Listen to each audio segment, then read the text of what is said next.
दोस्तों, उत्तर प्रदेश में 10 विधानसभाओं पे उपचुनाव होने थे। उसमें सबसे अहम सीट थी अयोध्या की मिल्कीपुर। फिलहाल 10 सीटों में से 9 सीटों पे चुनाव की घोषणा हो गई है।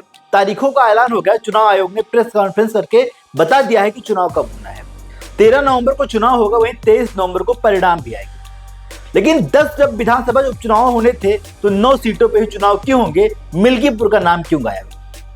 तमाम सारे प्रश्न उठ रहे हैं और विपक्ष भी आरोप लगा रहा है कि भारतीय जनता पार्टी और योगी डर की वजह से मिल्कीपुर उपचुनाव की घोषणा नहीं करवा रहे हैं। तो विपक्ष को यह जानना चाहिए कि मिल्कीपुर उपचुनाव की घोषणा ना होना चुनाव आयोग का काम है, भारतीय जनता पार्टी का नहीं है। ना भारतीय जनता पार्टी की जेब में चुनाव आयोग रहता है।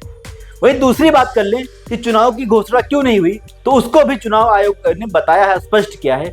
क्योंकि मिल्कीपुर सीट पे आपको बता दें 2022 में जब चुनाव हुआ था तो वहां से अवधेश प्रसाद सांसद जो अभी अयोध्या के हैं वो विधायक चुन के गए थे। उसके बाद उस चुनाव में गोरखनाथ बाबा जो कि भारतीय जनता पार्टी से लड़ रहे थे उनकी हार हुई थी। लेकिन गोरखनाथ ने हाई कोर्ट में इस पूरे चुनाव को चैलेंज किया था। मिल्कीपुर चुनाव की हम बात कर रहे हैं। उसके बाद से मामला अभी कोर्ट में चल रहा है, रिट दायर थी। तो इसी के चलते कहीं ना कहीं चुनाव आयोग ने इसको रोक दिया है। अभी मिल्कीपुर उपचुनाव नहीं होगा।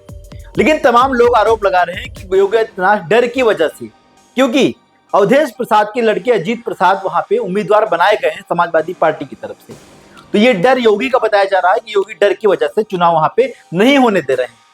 लेकिन मुख्यमंत्री योगी आदित्यनाथ ने स्वयं मिल्कीपुर सीट की जिम्मेवारी ली थी। वहीं वहां के लोग, तमाम सारे लोग ये कह रहे हैं कि एक बार अवधेश प्रसाद के रूप में हमने गलती कर दी अयोध्या में, तो अब मिल्कीपुर उपचुनाव में गलती नहीं होगी। पूरा का पूरा माहौल कहीं ना कहीं मुख्यमंत्री योगी के फेवर में जा रहा है। लेकिन विपक्षी लगातार आरोप यही लगाते चले आ रहे हैं कि इस उपचुनाव में 9 सीटों पे जब घोषणा हो गई तो मिल्कीपुर उपचुनाव पे घोषणा इसीलिए नहीं हुई क्योंकि योगी और भारतीय जनता पार्टी का डर है। फिलहाल योगी लगातार अयोध्या में बने रहे। पिछले दिनों में आपने देखा जब योगी को जिम्मेवारी दी गई अयोध्या की मिल्कीपुर सीट की, तो मिल्कीपुर में डटे रहे योगी। योगी ने जम के प्रचार प्रसार किया और कई सारी कार्य योजनाओं का शुभारंभ भी वहां पे किया था।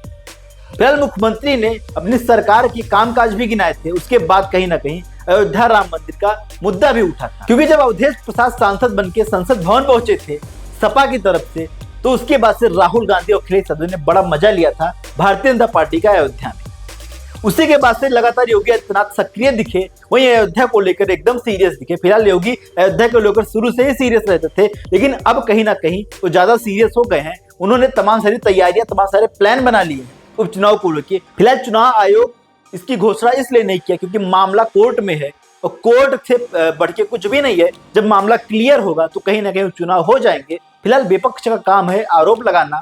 वहीं विपक्ष इस आरोप पे ट्रोल भी हो गया है बार बार, क्योंकि कहीं ना कहीं जिस प्रकार से मुख्यमंत्री योगी का पूरा प्लान था अयोध्या और मिल्कीपुर सीट को लेके, भारतीय जनता पार्टी इस बार कहीं ना कहीं पूरी तरीके से तैयार थी उपचुनाव को लेके।